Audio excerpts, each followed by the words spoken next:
मुझे काल नहीं बेबस करेंगे। काल तो महाकाल है, चोरा में ऐसे ऐसे जोड़ा इस भुजे वाले को नहीं छोड़ा। तू तो साधारण मानो हो, तुमने भागला बन गया। अब मैं दोस्ती का रिश्ता तोड़ू या छोड़ू, क्या करूं? हो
ये है मामा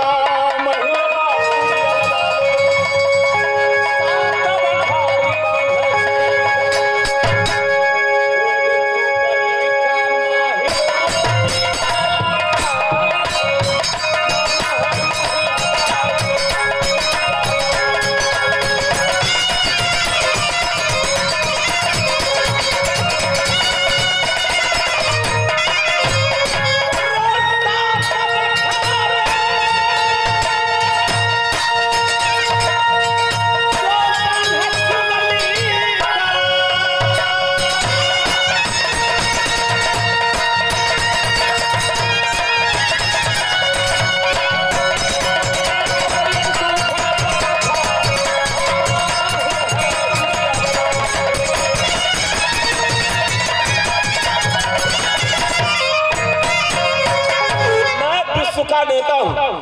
मेरे ही नाम गांव वालों ने मामा गांव वालों कहते हैं कि मामा माहिल सिंह बूढ़ा हो गया, मामा माहिल सिंह का मुख का दांत टूट गया, मामा माहिल सिंह का ये चमड़ी लटक गया। अरे ओ गांव वालों का दिमाग में गोबर घुसा हुआ।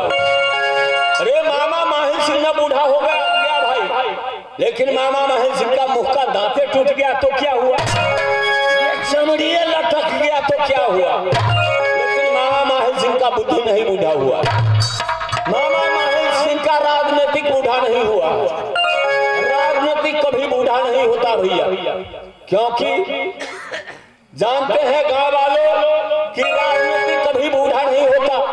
तन बूढ़ा होता है लेकिन मन किसी को बूढ़ा नहीं होता। बैल पुराना होता है लेकिन बैर नहीं पुराना होता। मामा माहिल सिंह है, लेकिन 1600 पलटन का अवसर है भैया, ना जाने बेहुदवा कहाँ रहता है, ड्यूटी छोड़ करके कुछ समझ में नहीं आता। अच्छा अभी मैं बुलाता हूँ उसको, वो है का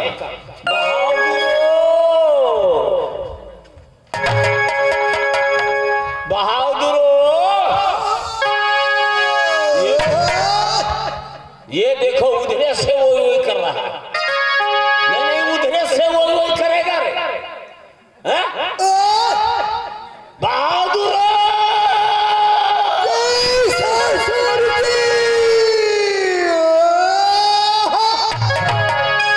अरे साला उधर से गाली दे रहा है, माधर बिल्ली का औलाद तू हमको गाली देगा। तुमको मैं बताता हूँ, देखो तो इसको तनख्वाह कोई कम नहीं दे रहा हूँ। साल में एक ठो कुर्ता, एक ठो धोती और एक ठो गमछा साल में मैं दे रहा हूँ, तनख्वाह कोई कम नहीं दे रहा हूँ। छोड़ करके उधरे से वही करेगा रे, माधर बिल्ली का औलाद। आज आओ तुमको मैं बताता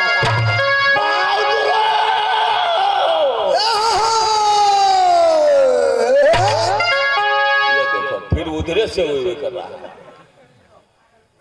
अभी आओ तुमको मैं बताता हूँ।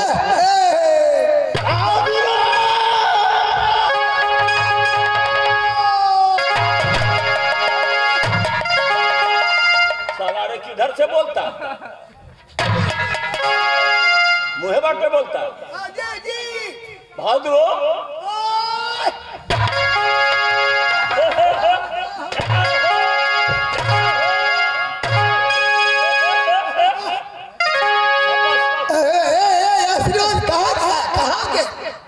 अच्छा ये आशीर्वाद नहीं जानते हो? ये 3 नंबर पहाड़ का ठोक आशीर्वाद। ठोक आशीर्वाद जी उधरे से वही करेगा। मैं यहाँ चिल्ला रहे हैं इतना देर से, तो उधरे से वही करेगा। मैं कह रहा हूँ ये ड्यूटी छोड़ करके कहाँ रहते?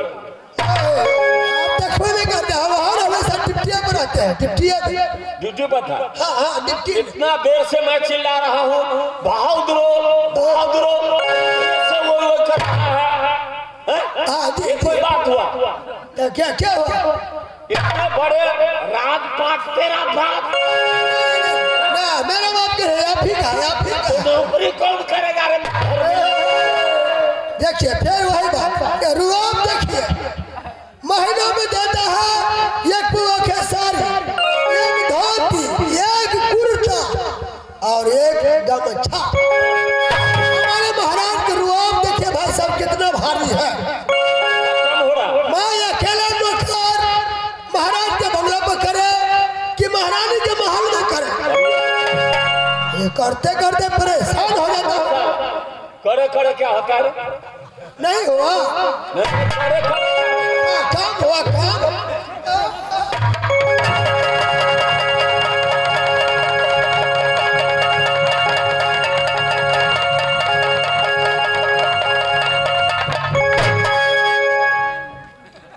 नहीं मुंह आता है कि मुंह आता है? लाठी पेल देंगे यहाँ मुंह की यहाँ दिमाग खराब करता है। नीचे चला गया, नीचे नहीं गया। तो मैं कहता हूँ करे करे क्या होता है? करे करे का मतलब हुआ जब आपके दरबार में मैं आता हूँ या आप क्या कहता है बहादुर, अच्छा कुर्ता साफ करके ले, अच्छा साफ कर दो, अच्छा एक लोटा पानी ले आओ, मैं लेटरिन जाऊंगा। नहीं हुआ तो ऐसे काम नहीं हुआ तो काम बोलना चाहिए ना। जब महारानी के महल में जाते हैं महारानी जी क्या कहती है, बहादुर एक बाल्टी पानी ले आओ, खाना बनाना है, अच्छा रोटी बनाना है, अच्छा। चावल बनाना है, अच्छा ये काम नहीं हुआ। बैल का चट्टी बहुत अच्छा, तो काम बोलना चाहिए ना। हाँ, तो करे करे क्या होता है? काम करे छिए नहीं कहिए, काम ना बोलो, करे करे क्या होता है? काम करे छिए मुसलमान भाषा में, ठेठी में भाषा में काम करे जाए। रे आलू का छिलका, तुम ऐसे ही बोलने का आदत है? हाँ जी, बोलने का दिमाग है तुम? हाँ चार बोला, साला दिमाग बोरा में रहता है। हाँ हमारे घर वाली सिराही वाली जय जय रोदा कहती है सुखमय है, और फिर बोरा में कस के आ गया ठोक पता दे ठोक। रे दिमाग इस खोपड़े में होता है, थकता है हमको। इस खोपड़ा में क्या है मालूम है? क्या? इसमें खून पानी रहता है, अगर इसमें दिमाग रहेगा तो सरिया जगह। इसमें दिमाग रहता है? हाँ जी। अच्छा तो ऐसे करो, हाँ मामा माहिर सिंह अपने गादी का ऊपर बढ़े, हाँ जी, हाँ लेकिन इतने दिन हो गए, आज इच्छा होता है गंगा स्नान करने के लिए, तो एक धोती एक कुर्ता और एक गमछा लेते हैं, जी जी जी, ठीक है? हाँ हाँ और ये लोग कह रहा है रिकॉर्डिंग सारे रिकॉर्डिंग बंद करो, चलते चले। हाँ जी, क्या एक धोती और एक कुर्ता जल्द लेकर के रे रम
मेला के समय है, सब क्षत्रिय लोग मेला में गया है।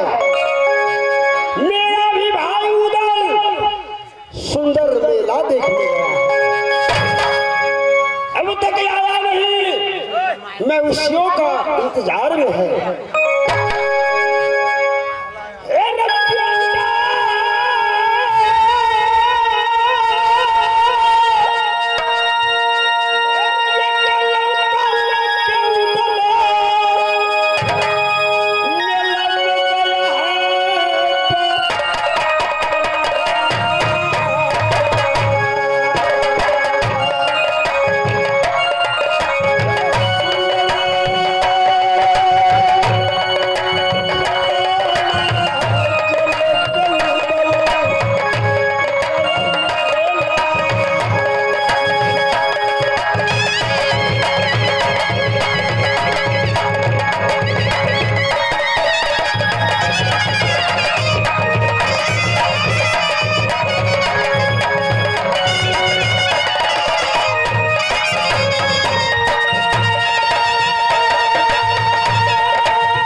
नहीं है। क्यों कि उधर